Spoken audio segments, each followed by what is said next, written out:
Now let us see the SQL execution order. So how does the execution order exactly work?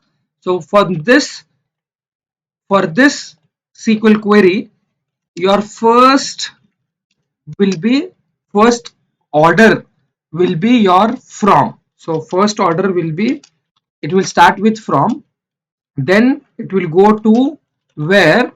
So from the table, then it will see the condition. What is the condition? Second, it will execute the where clause. Then it will execute the group by clause.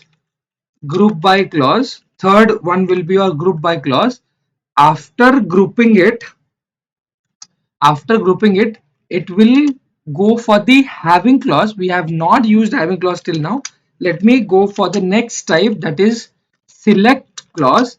After select, so you can see the SQL execution order. So first product, that is your table name, then condition, then it will be grouped. Whatever group data is there, that in that group data, it will select the particular columns you provide.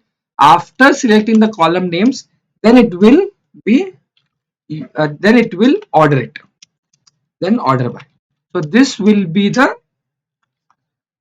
SQL execution order for this query.